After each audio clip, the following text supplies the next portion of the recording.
Desde o dia 1º de abril, a porta de entrada para o primeiro atendimento de casos moderados e graves de Covid-19 em Ouro Preto passou a ser a UPA. A medida recebeu críticas de parte da população que começou a questionar a segurança nesse atendimento em relação à contaminação pelo coronavírus, já que muitos temem o risco de juntar no mesmo ambiente pacientes de Covid com outros pacientes.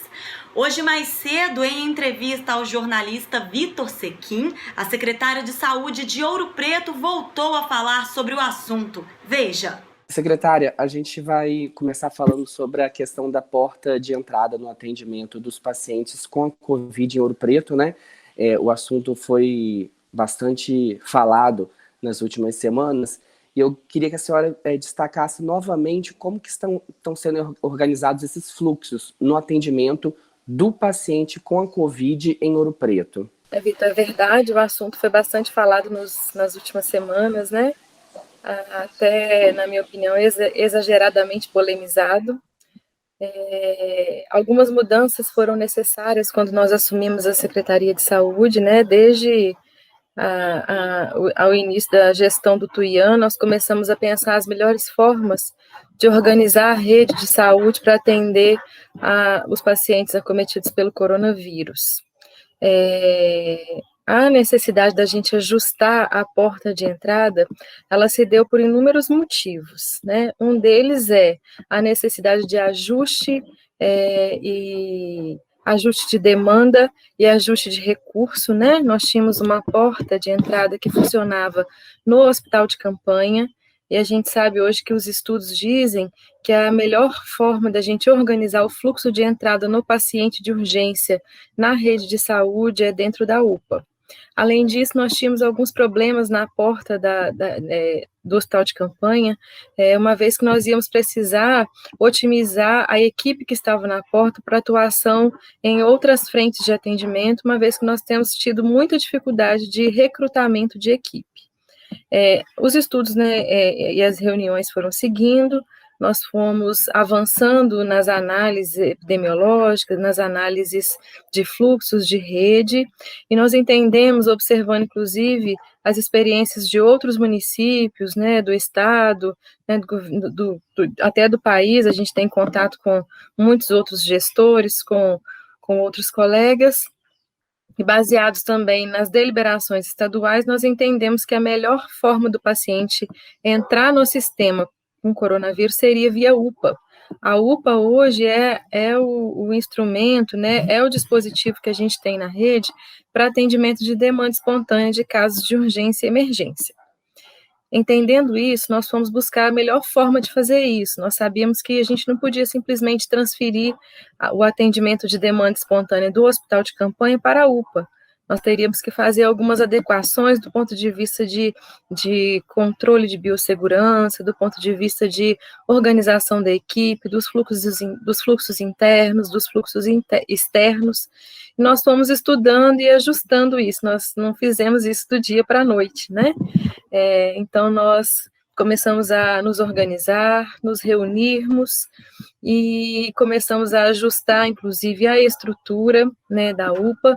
Todos os serviços de saúde, quando eles foram construídos, né, ou planejados, minimamente planejados, não se existia pandemia. Nenhum deles foi construído e adaptado e pronto para atender as demandas da pandemia, né? Então, nós tivemos que fazer isso em todos os serviços, todos os gestores, desde o início da pandemia, março de 2020, tiveram que fazer ajustes rápidos, objetivos, emergenciais em suas estruturas para atender as demandas do coronavírus, para se evitar a circulação de pessoas, que é o que a gente chama de contaminação cruzada, ou seja, aquele paciente que vai por suspeita de infecção pelo coronavírus, encontrar com um paciente que vai por outra demanda e acabar ocasionando a contaminação cruzada.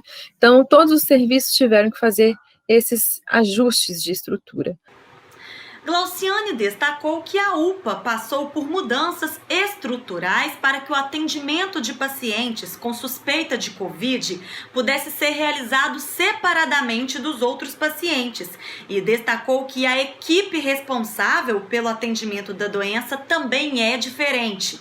Em relação à possível perda do credenciamento da UPA junto ao Ministério da Saúde, devido às obras realizadas no local, como foi questionado por alguns moradores da cidade nas redes sociais, a secretária disse que essas mudanças provisórias foram comunicadas ao governo federal e afirmou que a UPA ainda não é credenciada, mas sim habilitada para funcionar como serviço de urgência e emergência. Veja. Nós fizemos alguns ajustes na estrutura da UPA. Então, hoje, o paciente que chega à UPA, para qualquer demanda, ele passa por uma primeira triagem, né? Nessa triagem, o paciente é avaliado, né, por uma enfermeira que faz essa triagem. Anteriormente, quando ele chegava na UPA e a primeira triagem se identificava que ele era um paciente de caso suspeito, ele era recebido na UPA e direcionado para o hospital de campanha, ou seja, ele vinha na Dom Orione, e da Dom Orione teria que ir lá para o caminho da fábrica para ser atendido. Hoje não, hoje o paciente chega à UPA, se ele é uma outra, se ficou determinado que ele é por uma causa não gripal, que não oferece suspeito, ele segue o fluxo normal de atendimento da UPA para outras causas. Se ele foi identificado como um caso suspeito, ele segue um fluxo externo à UPA, né, ao ambiente externo, vai até a parte posterior da UPA, né, que hoje a gente chamaria de os fundos da UPA. Lá foi construída uma estrutura com 2 containers, tendas, e a gente abriu uma porta externa, né, ao ambiente externo, para evitar que o paciente contaminado circule dentro da UPA. Então, hoje, toda a entrada, todo o atendimento de paciente suspeito de coronavírus dentro da UPA é feito de forma independente da entrada principal. O único objetivo é garantir a segurança, né, dos usuários e a segurança, inclusive, dos funcionários que lá circulam.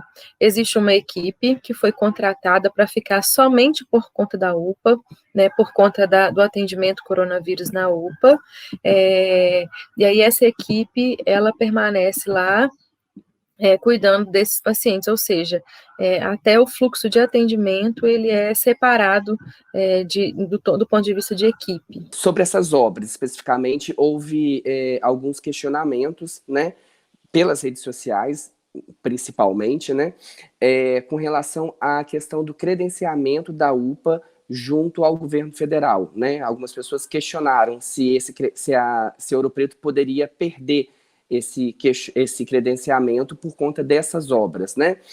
Isso é verdade? Há esse risco?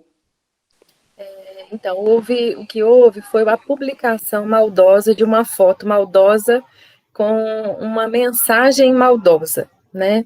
Como eu já havia dito em outras oportunidades, todas as adequações que foram realizadas na UPA, elas foram realizadas de maneira emergencial, objetiva, prática, visando atender uma demanda emergencial, que é a crise sanitária que a gente vive, né?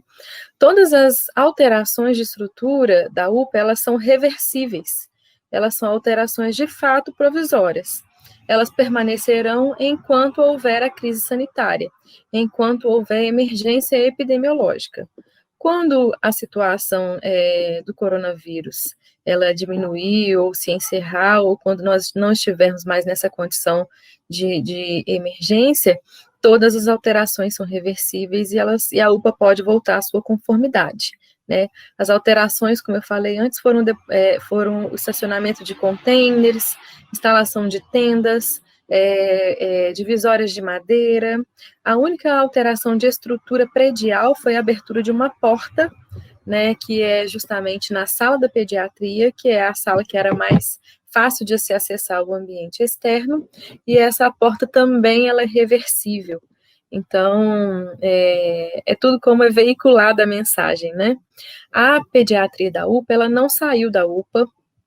A gente trocou somente a enfermaria de observação pediátrica para causas não COVID, ela foi alocada em outra sala de observação dentro da própria UPA.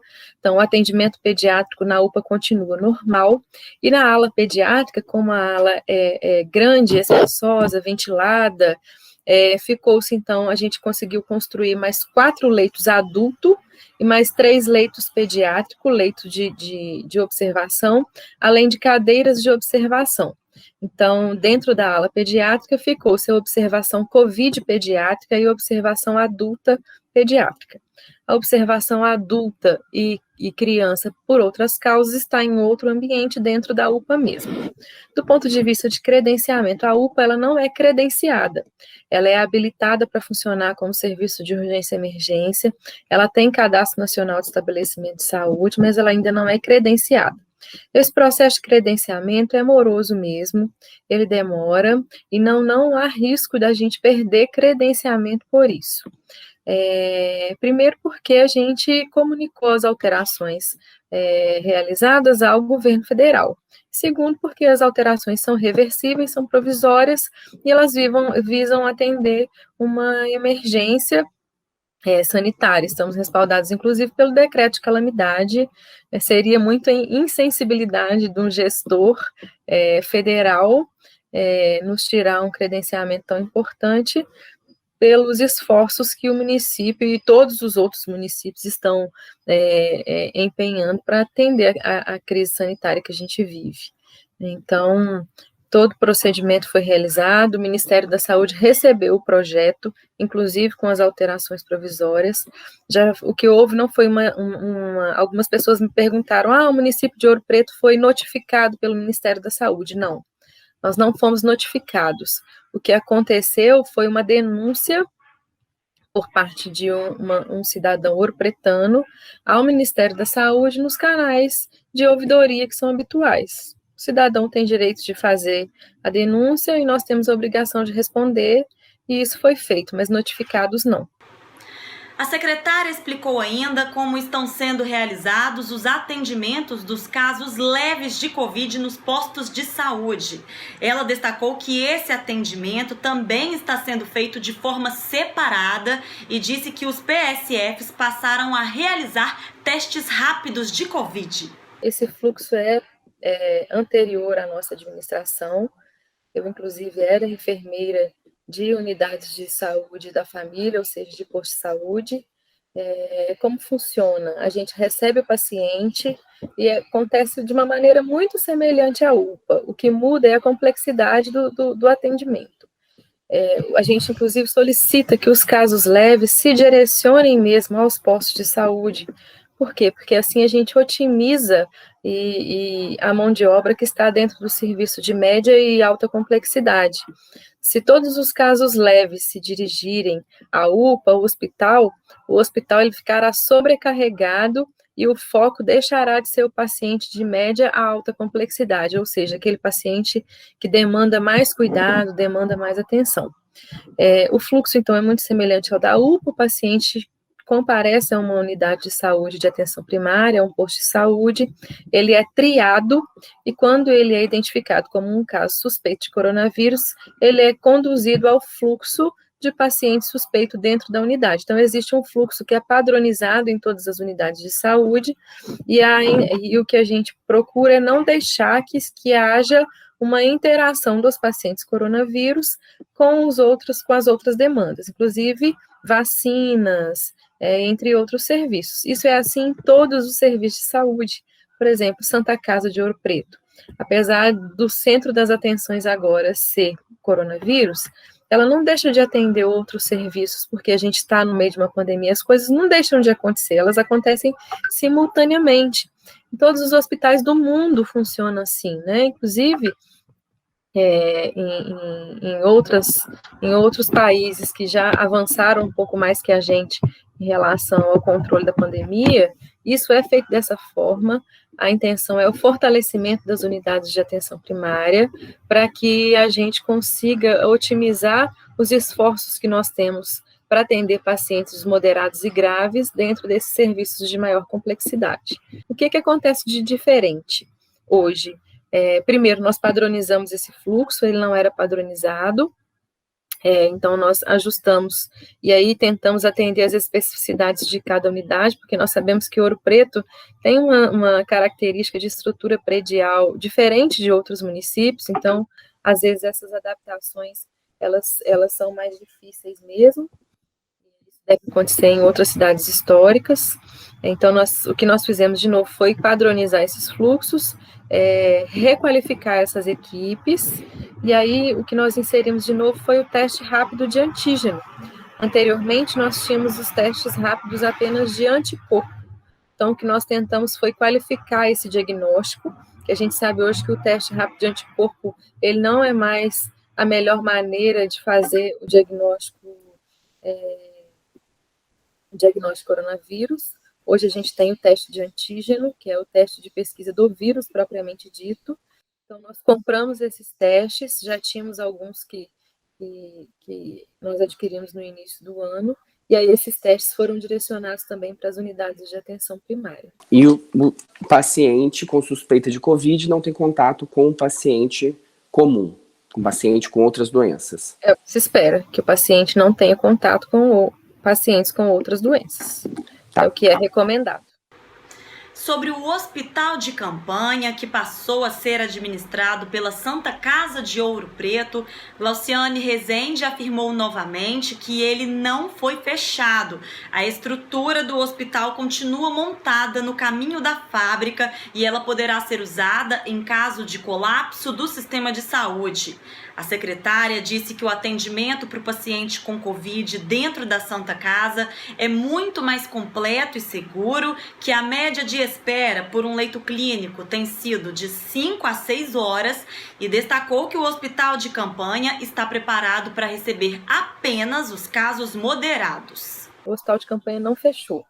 A estrutura está lá pronta, montada, e pode ser visitada, né? As pessoas que é só solicitar a nossa equipe, que a estrutura está lá. O que acontece e o que acontecia, isso era a gente entendeu da maneira como funcionava que não havia otimização do recurso público ali. O que aconteceu? Aquela estrutura é grande, ela tem capacidade para até 50 internações. E para você manter uma estrutura daquela funcionando o tempo todo, você precisa estar pronto para poder atender as 50 internações. Então, para isso, você precisa manter lá equipe, insumo, remédio, oxigênio, diversos outros contratos, manutenção, precisa manter lá, como se tudo, o custo, ele é o mesmo, o custo, ele está lá.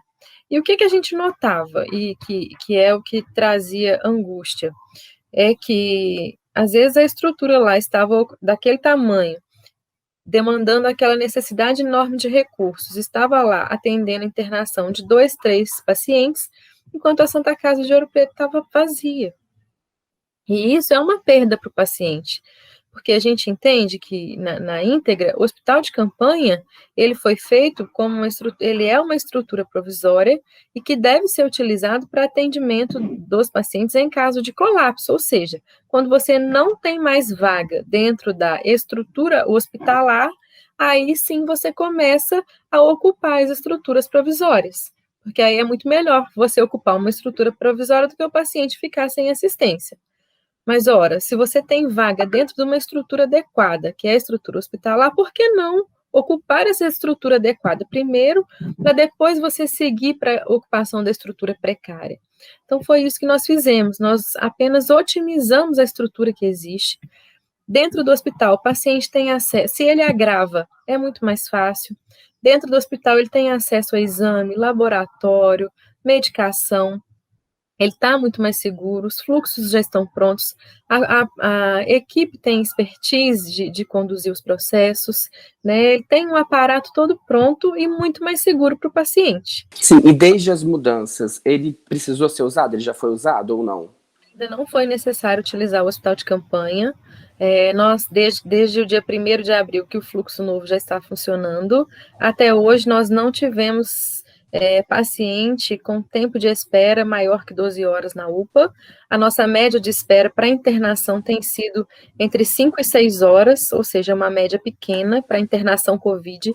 A Santa Casa se organizou internamente para os leitos COVID SUS, então, até o momento, não foi necessário ocupar a estrutura do hospital de campanha e não houve, em nenhum momento, desde que nós começamos, dificuldade de conseguir vaga para o paciente internação COVID clínica.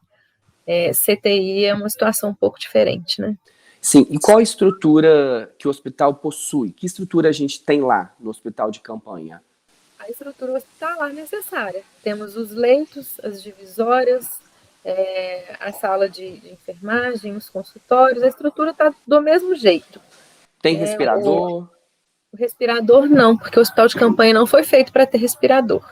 Nunca teve e nunca terá estrutura para atendimento paciente suporte avançado. A gente vai ter respirador só em caso, a gente vai manter lá um respirador e um monitor para caso de necessidade de paciente se agravar, a gente fazer um procedimento de emergência. Mas lá não foi feito para ter respirador, não foi feito para ter leito de suporte avançado. Né? O que a gente tem lá é uma estrutura para o paciente que se agrava, e não para o paciente grave permanecer lá. Então, o hospital de campanha estaria preparado para atender o paciente leve ou moderado, é isso? Não, paciente moderado. O leve é no posto de saúde. Moderado. É o paciente que fica em enfermaria. E que se ele vir a precisar de uma UTI, ele vai ter que ir para a Santa Casa. Ele vai ter que ir para a Santa Casa. Sempre teve, tá? O hospital de campanha não tem estrutura para leito de alta complexidade. Se a gente for atender às normas das RDCs, não tem estrutura. Para você ter leito de CTI, você precisa ter outro suporte. Gasometria, laboratório, hemodiálise, exames de alta complexidade, e isso não tinha, nunca teve. E aí, para a gente implantar essa estrutura dentro do hospital de campanha, o custo seria extraordinário. Então, seria um custo muito elevado para uma estrutura provisória. Então, o gestor tem que ter essa capacidade de análise também, e entender quais são os limites para você investir na estrutura provisória. Tá? Então, o hospital de campanha ele está pronto para atender pacientes moderados, aqueles que necessitam de internação em leito de enfermaria. Os pacientes graves, os monitores respiradores, foi construída a UTI 3 dentro do CTI da Santa Casa de Misericórdia de Ouro Preto. E a TV UFOP e a Rádio FOP continuam acompanhando a situação do novo coronavírus aqui na região. A gente pode voltar a qualquer momento com mais informações.